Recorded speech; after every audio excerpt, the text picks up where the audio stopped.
So what I have here is I have a Peerless transparent watercolors, and these come in a book, and I've got 2 booklets put together here. So let me take this apart. So if you buy the original one here, what they do is they come on sheets like this, okay?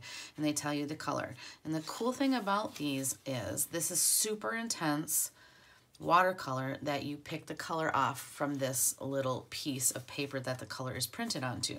So what I usually do is I take a small piece out, because you really only need a small piece, and then I put it on a piece of, this is just cardstock, and just tape it down with a regular adhesive runner.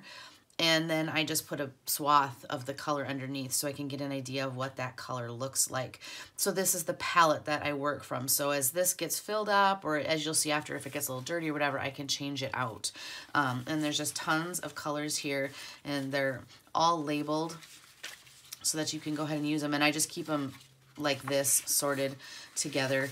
I also found, quick mention, that to store them, my large pockets, these are the large ones from MFT Stamps, hold this half sheet of cardstock perfectly to hold my colors for sorting.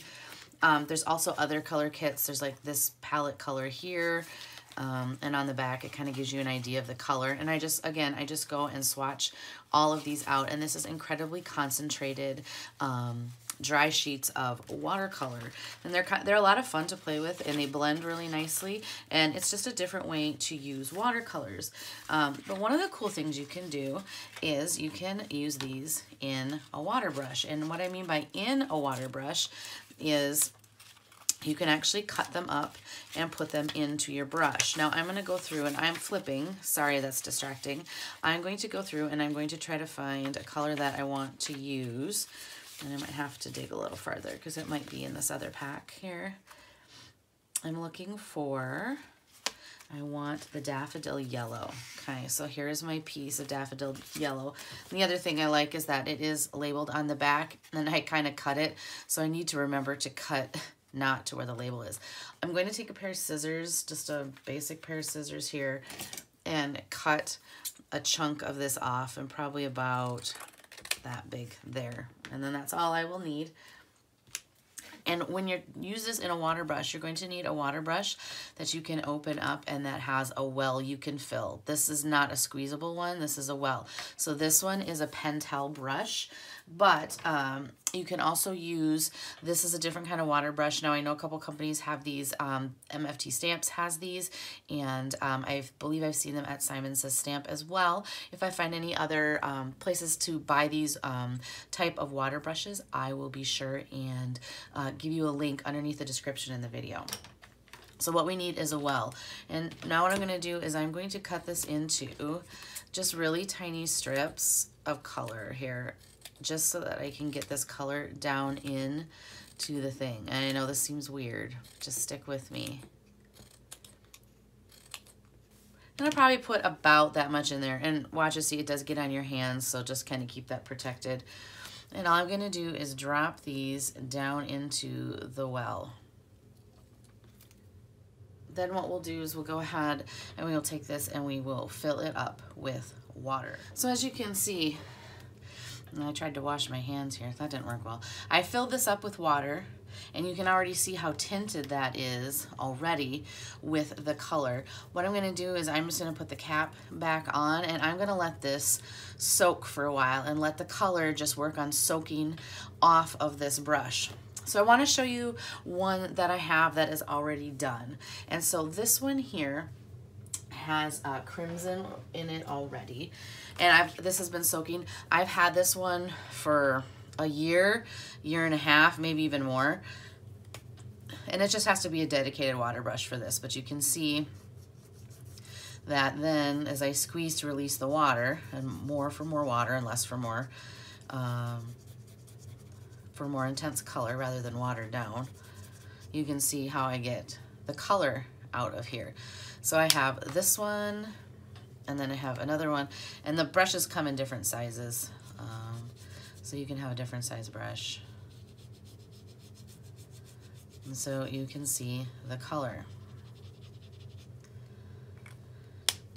The cool thing I can do with these is, because there's already color in here, what I can do is I can go and I can pick up different colors from my palettes and then get this blended out look by picking up the color. So it's like I'm getting this automatic blending without much work. So here, let me show you. So I made these swatches up so that I knew the colors that I played with, because I've played with some colors and I like the way they turned out, and other ones get super muddy and don't look very good.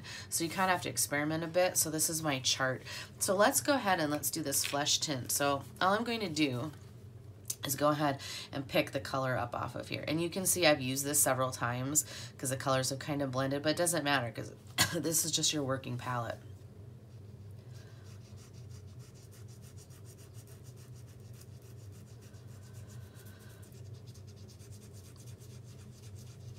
You can see I've been able to blend that color. Now I picked up a lot of color, so I made this a really intense gradient. But if you pick up a smaller amount of color, I'll go ahead and just grab just a little bit of color, you can make the blend happen a lot faster. So depending on how much color you pick up, how big of your space is, you can go ahead and blend out these colors. So now we not only have this color, you know, inside of here, now we have the possibility of making all of these different colors when we go in to color our images. So now we've got this amazing broad choice of colors here. Okay, so before we get to the project, I just wanted to show you the different swatches I made with my different brushes. So this one's got this royal crimson and this deep yellow, which I love that kind of orangey yellow there, with a lighter daffodil yellow, that viridian green, I love that turquoise blue with that, and then a lighter sky blue, and how they mix together. So now I've got these charts that kind of give me an idea of these really great color combos that I can put together. So now on to the project. So where I started was I love this heart image. This is from Geothanks from Gina K Designs.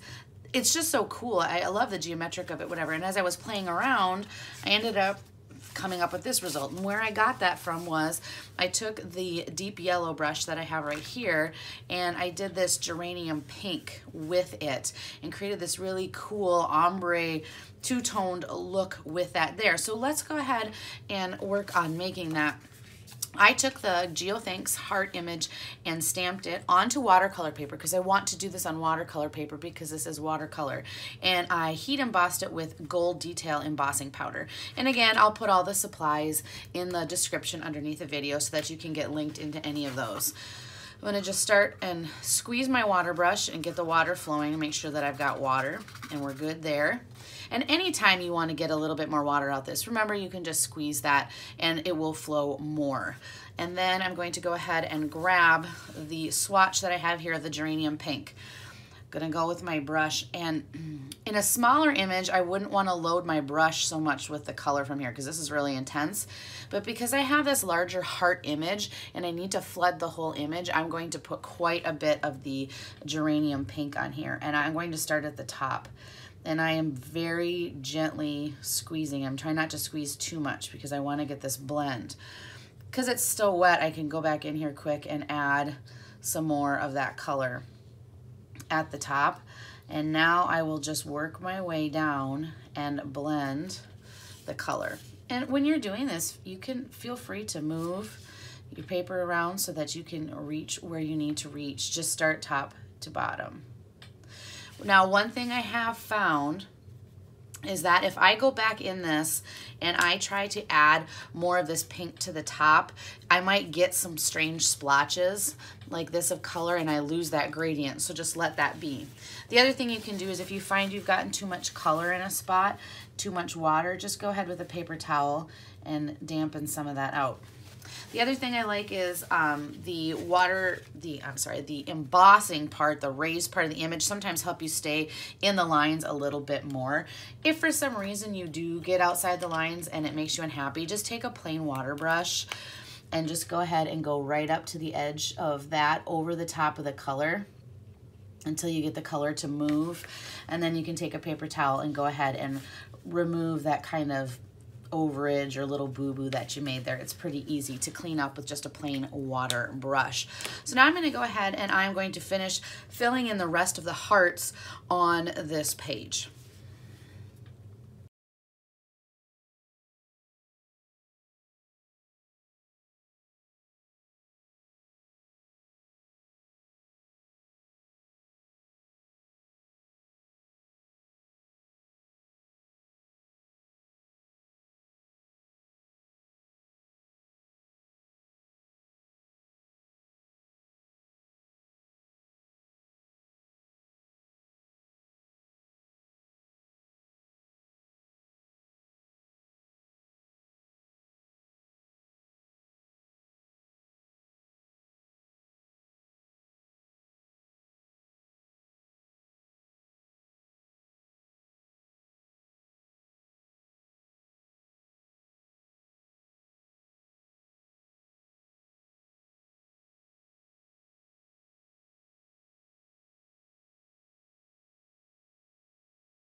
Now, you can do this also with smaller images as well. Just keep in mind you're going to pick off a lot smaller amount of color because you don't have as much space to work with. So you can create some pretty beautiful effects on smaller images like this one here. And I'll go through real quick and show you how to do this as well. I've stamped, this is also from Geothanks. This is a really cool and very unique flower. And so what I'm gonna do for my flower is I thought I really did like this royal crimson with this flesh tint. I liked this orangey pink look to this, so that's what I'm going to go ahead and do. And I'm going to get my crimson brush and grab some of this flesh tint. Now, you can see that this looks kind of dirty because I have picked it up with colors. Don't worry about it. It's not a big deal. It won't make too much of a difference. Now, I really loaded that brush, and that was probably too much for the space I have. Yeah, it was too much color for the space I have because it's taking me that long to blend out. So just keep in mind these colors are really intense, so you don't need very much. So now I need to be a little smarter, grab just a little bit and go in here. And we'll start down here because I want the orange to be down at the bottom. And when you grab just a little bit, the look will be definitely more subtle. And that's okay because you do have this smaller space. I'm going to grab just a tiny bit more because it's still wet and throw a little bit more orange right down in the bottom right there and do that. And I just think it's a really cool effect. It's a cool look. You know, these smaller ones, I'm going to put a little bit more orange in them because they're like smaller buds. I always think that smaller buds have more intense color as they're waiting to open up. I have found that the color lasts quite a long time here. Like I said, some of these brushes I've had for well over a year loaded like this. But if you feel like you need some more color, you can absolutely go ahead and cut more little pieces and put those into the well of your brush. No problem. All right, let's do our leaves here. And I did... let's pull this up here. I really like this Viridian Green, and I did the Viridian Green and this turquoise blue because I thought it was a really unique combo. So let's grab that, and then here's my turquoise blue. And again, small space, tiny little bit of color, and just working that down in the bottom, and then it will blend out as it goes. I've never had the papers clog my brush, so that's never been a problem. Just part of the reason I like keeping things for a long time because I'm curious as to how they're going to hold up or how they're going to last. And I've had no problems with that whatsoever. And I've definitely had to put more water in some of these because they've needed it and it's been no problem. The color has stayed. But like I said, you can add a little bit more color to color pieces of your Peerless Watercolor into there. And this one's going to be really blue. And that's okay. I kind of like the unique factor that you get with this, especially when you're doing things that are organic like this. You get a really cool look. All right, and let's do the leaves here, and maybe let's pick a different, let's go with this light green to add a little bit of bright to this. Yeah, and here's my light green. Can you see, hopefully you can see that where it got really white looking there. That's where it's missing its color.